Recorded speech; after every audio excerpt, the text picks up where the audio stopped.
नमस्कार, मैं गौरव जोशी, श्रीमती मोहरी देवी तापड़िया गर्ल्स कॉलेज जसवंतगढ़ के इस यूट्यूब चैनल पर आपका हार्दिक स्वागत करता हूं। हम पढ़ रहे हैं व्यावसायिक सांख्यिकी और व्यावसायिक सांख्यिकी के अंतर्गत हम पढ़ रहे हैं काल श्रेणी का विश्लेषण, एनालिसिस ऑफ टाइम सीरीज। इस चैप्टर का 10वां क्वेश्चन आज की क्लास में सोल्व करेंगे। क्वेश्चन है, निम्न समंकों से 4 वर्षीय चल माध्य से उपनति मूल्य ज्ञात कीजिए। तो हम पहले ही बात कर चुके हैं कि जो काल श्रेणी का जो ओरिजिनल डेटा है वो इसके 4 घटक होते हैं, टी, एस, सी और आई। तो पहला जो घटक है वो ट्रेंड है, वो उपनति है, प्रवृत्ति है। तो ये दीर्घकालीन प्रवृत्ति दर्शाता है। तो जो काल श्रेणी है उसमें एक दीर्घकालीन प्रवृत्ति पाई जाती है। ये प्रवृत्ति दीर्घकाल में जो श्रेणी है उसमें बढ़ोतरी की या कमी की देखी जा सकती है।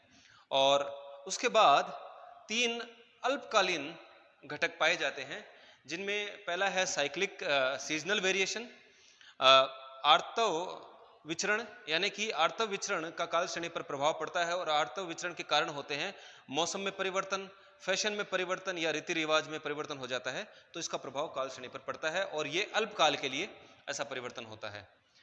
सी से तात्पर्य है साइक्लिक फ्लक्चुएशन, चक्रीय उच्चावचन। ये बाजार की अर्थव्यवस्था, बाजार में जो तेजी और मंदी आती है, इन कारणों का प्रभाव काल श्रेणी पर पड़ता है। और आई से मतलब है इर्रेगुलर फ्लक्चुएशंस, कभी किन्हीं अनियमित कारणों से, यानी कि कोई प्राकृतिक आपदाओं की वजह से या मानव जनित कुछ कारण होते हैं जैसे हड़ताल, युद्ध, इनकी वजह से भी काल श्रेणी में परिवर्तन आते हैं।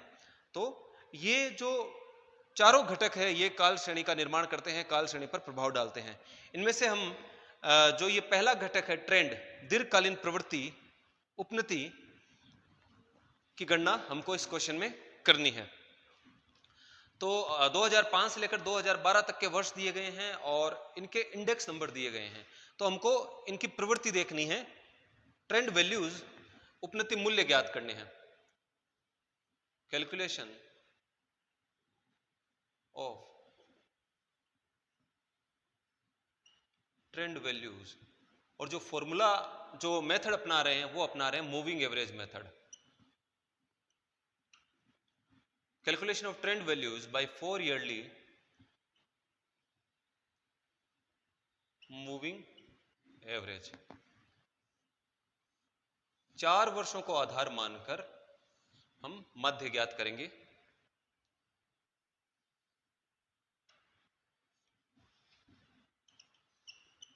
दो 2005 से लेकर 2012 तक के वर्ष दिए गए हैं।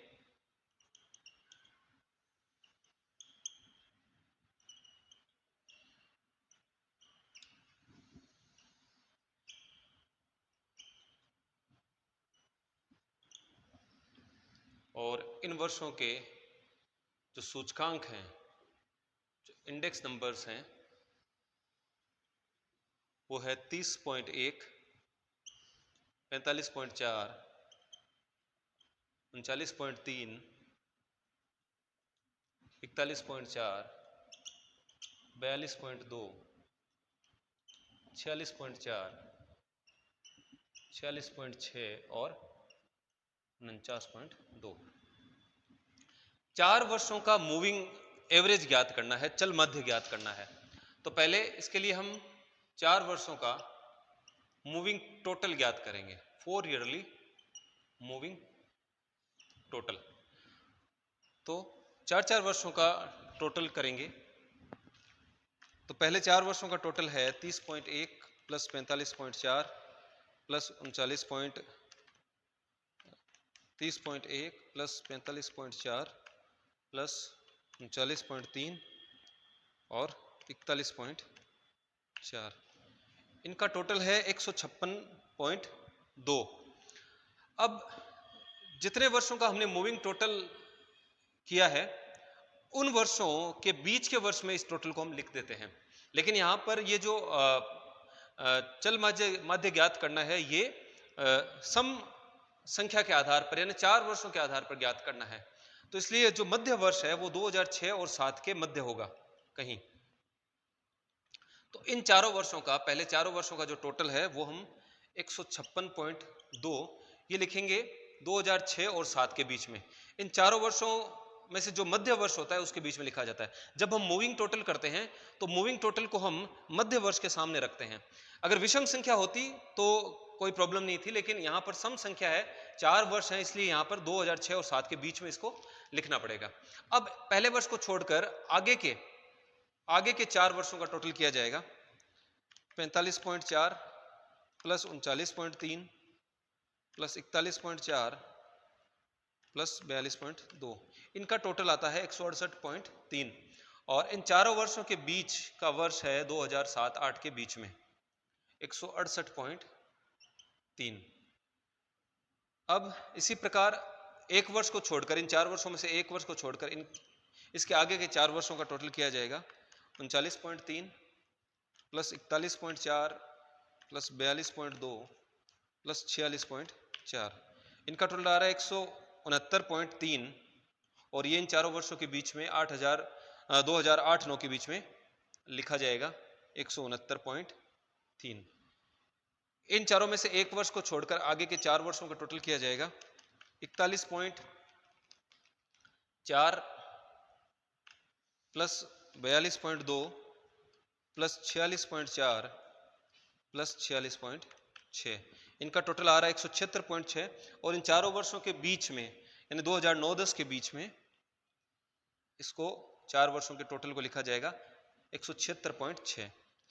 अब इन चारों में से एक वर्ष को छोड़कर आगे के 4 वर्षों का टोटल किया जाएगा। 42.2 प्लस 46.4 प्लस 46.6 प्लस 49.2 और इसका टोटल आता है 184.4 और ये इन चारों वर्षों के बीच में यानी 2010-11 के बीच में इसको लिख दिया जाएगा।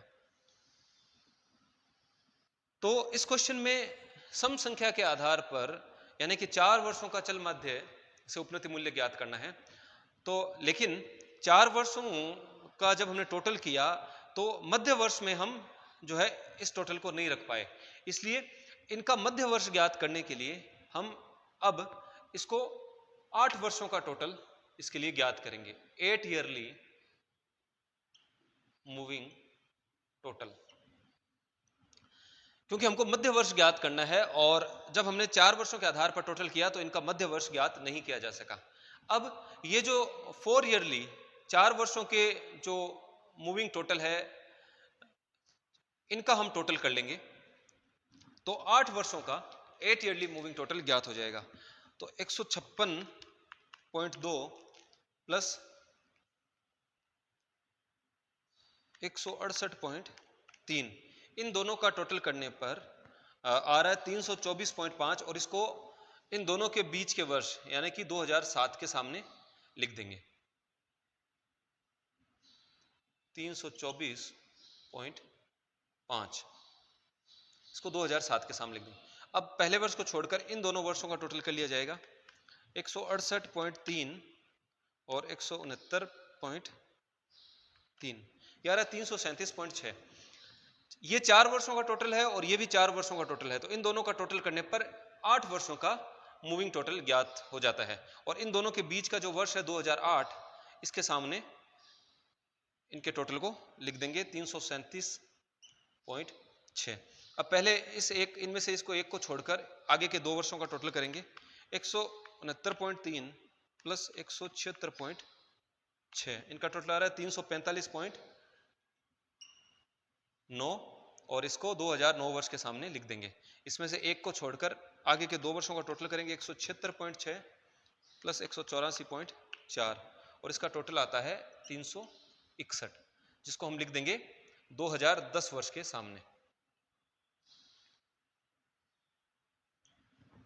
इस प्रकार से हमने 8 वर्षों का मूविंग टोटल ज्ञात कर लिया है। अब 8 वर्षों के मूविंग टोटल के आधार पर 8 वर्षों के चल योग के आधार पर हम जो है चल माध्य ज्ञात करेंगे।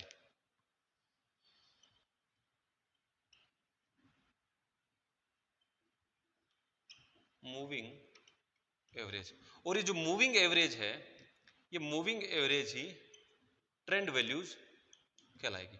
तो जो जिन घटकों की हम बात कर रहे थे उनमें से जो घटक है टी ट्रेंड, वो ट्रेंड वैल्यूज ज्ञात करने के लिए हम यहाँ पर चल माध्य विधि काम में ले रहे हैं।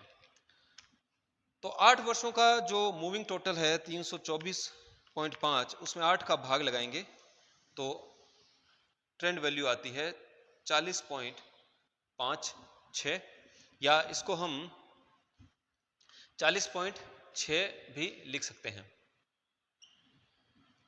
फिर 337.6 में 8 का भाग लगाएंगे, आता है 42.2। 345.9 में 8 का भाग लगाएंगे, यह आ रहा है 43.2। ये 8 वर्षों का टोटल है, इसलिए इस टोटल में 8 का भाग लगाकर हम औसत यानी कि माध्य ज्ञात कर रहे हैं। 361 में 8 का भाग लगाएंगे, आता है 45.1। तो इस प्रकार से 4 वर्षीय चल माध्य से हमने जो है ट्रेंड वैल्यूज ज्ञात की है इस क्वेश्चन में।